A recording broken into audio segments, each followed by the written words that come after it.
Since World War II, Britain's towns and landscapes have been transformed. The modern world has brought radical change and progress.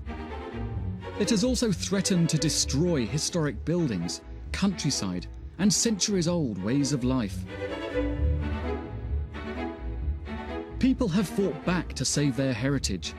The battles that have been won and lost reveal our changing attitudes to the past, present, and future, and have shaped how Britain looks today. It all began with the Blitz. In the early 1940s, Hitler sent the Luftwaffe to destroy cities, break morale, and pave the way for Nazi invasion. The deadly nighttime air raids left a trail of devastation and fear. Town squares, medieval streets, and ancient cathedrals were all in the firing line. When the beautiful city of Bath was attacked in April 1942, it seemed nowhere was safe. As the bombing continued, panic spread over how to protect Britain's heritage and preserve what was left for future generations.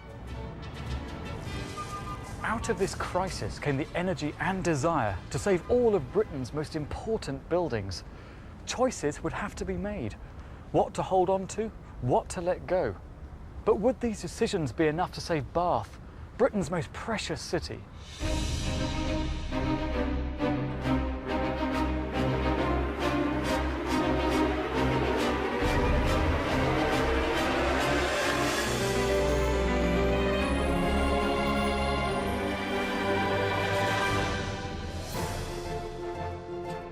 Bath is the jewel in the crown of British cities.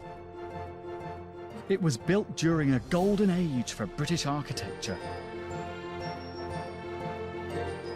In the 18th century, this provincial town was transformed from the site of an ancient Roman spa to a beautiful metropolis devoted to pleasure.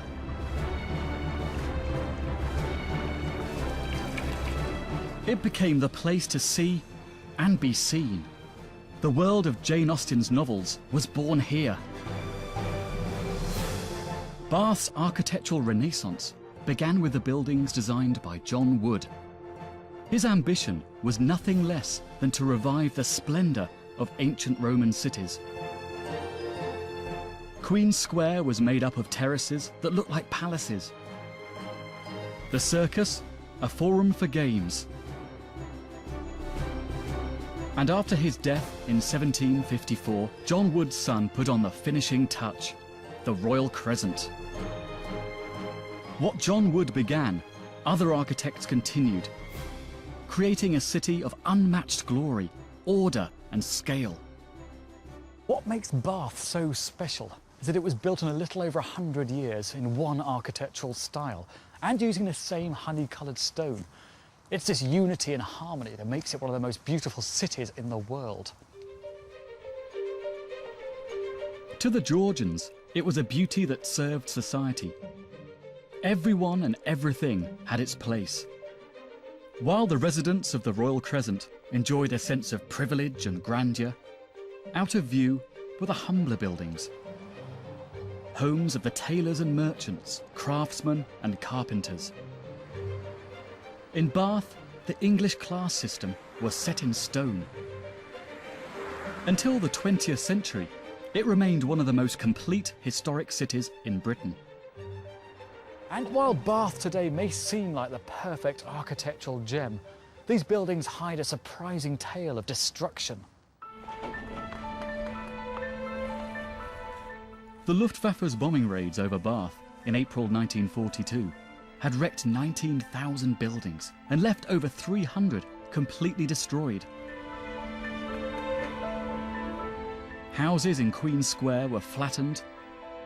The Royal Crescent was hit. And buildings in the circus were bombed out. Ruth Haskins was 21 when she witnessed the attacks. The whole place seemed to be on fire. And even the sky was blood red. And just occasionally, in between it all, you just got a glimpse of Bath Abbey because flares lit it up. And then you could see it for just a second. And I really thought that when it was over, there would be nothing left of the city of Bath. The bombings were part of a series of attacks that became known as the Baedeker Raids, targets chosen by Hitler because of their write-up in Baedeker's Tourist Guide to Britain. York, Exeter, Norwich, Canterbury, and Bath were all hit not for military or strategic reasons.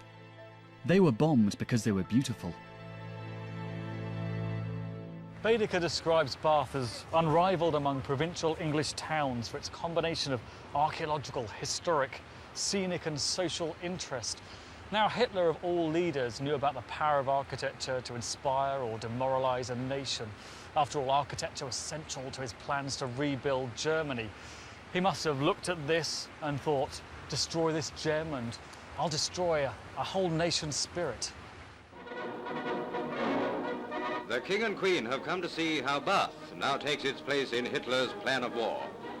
Once again, the distorted German mind conjures up hopes of breaking British morale. And to revenge the huge losses to their war machine which we cause, the Germans turn the pages of a traveller's reference book and pick out our beauty spots and historic landmarks for destruction. The response to the devastation of Bath and other cities was swift. Poet and conservationist John Betjeman led the way when he proposed the idea for a national buildings record, a body that would photograph and document historic buildings across the country. At the same time, the Ministry of Works devised a salvage scheme.